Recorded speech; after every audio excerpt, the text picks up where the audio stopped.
नमस्कार दोस्तों, आप सभी का स्वागत है आपके अपने YouTube चैनल अनमोल कोचिंग में। आज से हम हिंदी की कक्षाएं प्रारंभ कर रहे हैं, जिसके अंतर्गत आज हम अपना पहला विषय पढ़ेंगे वर्ण। इस वीडियो में हम जानेंगे कि वर्ण क्या होते हैं, वे कितने प्रकार के होते हैं, एग्ज़ाम में यहाँ से क्वेश्चन किस प्रकार से बनता है, इन सभी के बारे में हम इसमें चर्चा करेंगे। आइए हम चलते हैं अपने आज के विषय की तरफ। सबसे पहले हम ये जानेंगे कि वर्ण होते क्या हैं। वर्ण वह मूल ध्वनि होती है। वर्ण मूल ध्वनि वर्ण वह मूल ध्वनि होती है जिसके टुकड़े या खंड नहीं किए जा सकते हैं। वर्ण भाषा की लघुतम इकाई होती है। वर्ण भाषा की लघुतम अर्थात सबसे छोटी इकाई होती है। वर्ण भाषा की लघुतम अर्थात सबसे छोटी इकाई होती है।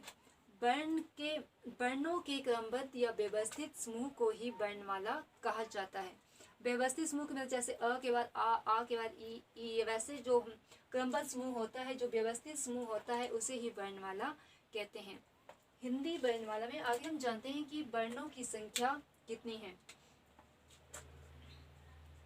हिंदी वर्णमाला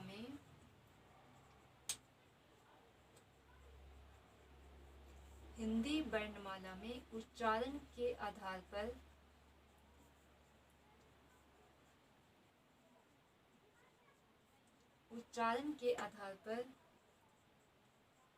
वर्णों की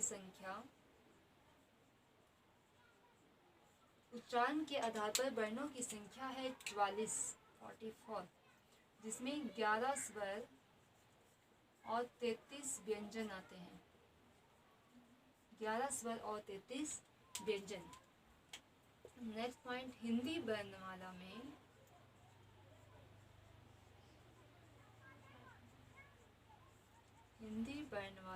लेखन के आधार पर वर्णों की संख्या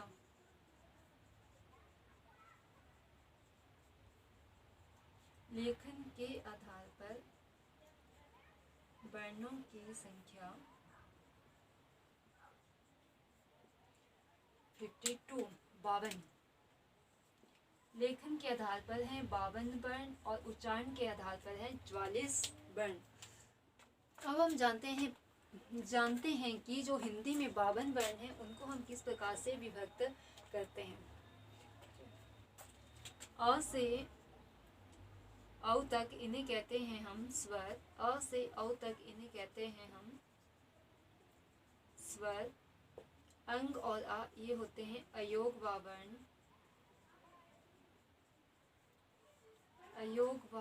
वर्ण।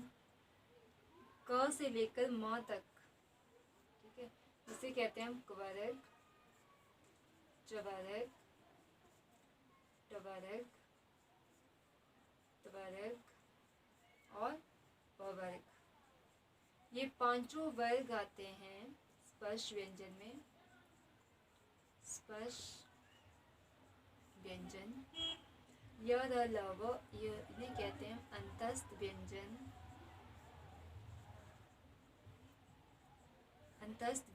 श श श ह इन्हें कहते हैं ऊष्म व्यंजन। क्ष त व्य ये होते हैं संयुक्त व्यंजन। ड ढ ये होते हैं द्विगुण या उत्क्षिप्त वर्ण या व्यंजन। ठीक है, तो आज के इस वीडियो में हमने जाना कि वर्ण क्या होते हैं, वर्णों की संख्या कितनी है, और जो हिंदी वर्णमाला में 52 वर्णों का प्रयोग होता है, उनका वर्गीकरण हम किस प्रकार से करते हैं। कल हम जानेंगे कि स्वर क्या होते हैं, स्वरों का वर्गीकरण किस प्रकार से किया जाता है, और व्यंजन क्या होते हैं, व्यंजनों का वर्गीकरण किस प्रकार से किया जाता है। ये हम कल की वीडियो में जानेंगे। धन्यवाद।